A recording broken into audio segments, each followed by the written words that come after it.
Ahead tonight, police investigate the country's latest traffic fatality. Coming up in sports, football fans all ready for this weekend's Bonefish and Super Bowls. The Bahamas Tonight, the weekend edition, starts now. Now in HD.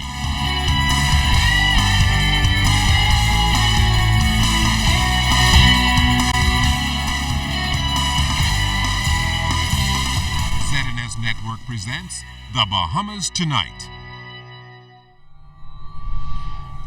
This portion of the news brought to you by BTC Every Day. Good evening, everyone. I'm LaDawn Davis, and welcome to the Bahamas Tonight, the weekend edition. Thanks so much for tuning in. Topping the news tonight, hundreds of officers from the armed forces assembled at the St. Barnabas Anglican Church on Blue Hill and Wolf Roads this afternoon for the annual Royal Bahamas Police Force service. While homicides are up and crime is generally down, according to statistics, Minister of National Security, the Honorable Dr. Bernard Nottage, revealed that the fear of crime continues to increase. Minister Nottage renewed the government's commitment to rid the nation of crime, adding that the government will provide the Commissioner of Police with whatever resources are needed to fight the scourge. While highlighting the many accomplishments of police officers, the National Security Minister noted that they successfully removed illegal firearms, ammunition, illicit drugs, and dangerous criminals off the street. Already for this year, the police have seized 58 illegal firearms and 254 rounds of ammunition. I mention this because the presence of illegal firearms and ammunition in our communities, coupled with illicit drugs, pose a very serious problem that we must continue to address aggressively. The issue of drugs will be comprehensively addressed as we continue to tackle this vexing problem. In this regard, I wish to take the opportunity to announce the assignment of Acting Assistant Superintendent of Police, Dr. Charles Hanna, as the Director of the National Anti-Drug Secretariat. Minister Nottage also announced that Deputy Police Commissioner Quinn McCartney officially started his retirement from the force yesterday, January 31st. Minister Nottage praised McCartney for his many years of invaluable service to the Royal Bahamas Police Force. Rector of St. Barnabas Anglican Church, Canon Basil Tynes, says while police are responsible for tackling the war against crime, he believes parents also play a critical role. We do not challenge them, our children, on what they bring into our homes.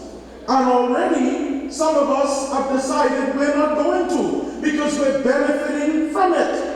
And therefore we have criminals not only in the first generation, the second, the third, and the fourth generation under the same roof. And we wonder why this country is the way it is.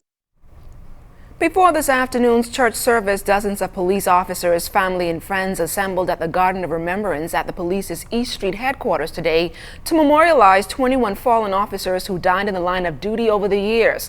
Leading the ceremony was Commissioner of Police Ellison Greenslade, followed by relatives who laid wreaths for their fallen loved ones.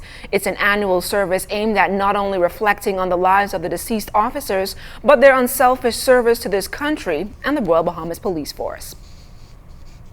2 men and a woman are lucky to be alive tonight following an horrific traffic accident in Coral Harbor late last night. Unfortunately, one man wasn't so lucky. Siesker Adderley tells us more about the country's third traffic fatality for the year. Police traffic officials confirmed that speed was definitely a factor in one man's death and the injury of 3 others following a major car accident. Officers went to the Coral Harbor roundabout shortly after 11 o'clock Saturday night when they learned that a man lost control of his vehicle while traveling eastbound on Coral Harbor Road. Officer in charge of the Traffic Division, Superintendent Craig Stubbs, revealed what they found. That vehicle missed its turning within the roundabout and collided with a palm tree. On the impact, the vehicle burst into flames. The members from the defense force were able to smash the driver's glass and pull 4 occupants from that vehicle that was on fire.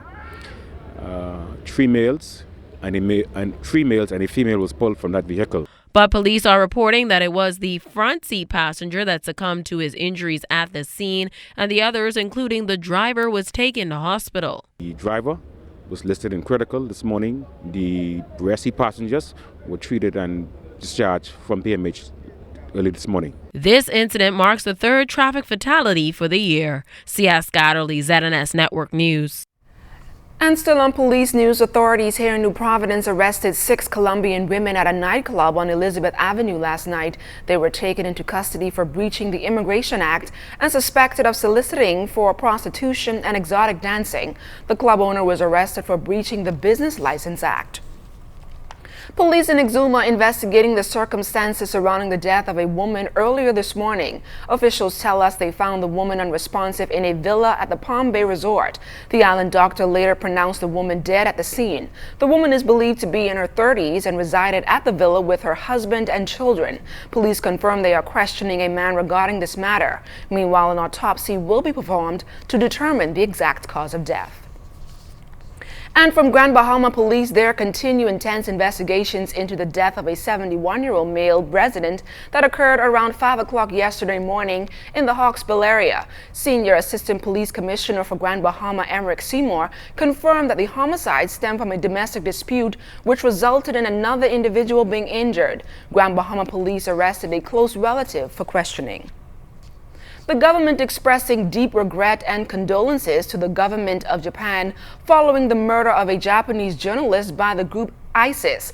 The statement read that the government and people of the Bahamas stand in solidarity with Japan in the face of this murder and roundly condemn this and all such unlawful acts. The Bahamas reaffirms its respect for the dignity of human life and will work with the international community to fight this challenge to our civilization. And still to come, find out the activities marking Heart Month nationwide. That story and more when the Bahamas Tonight continues.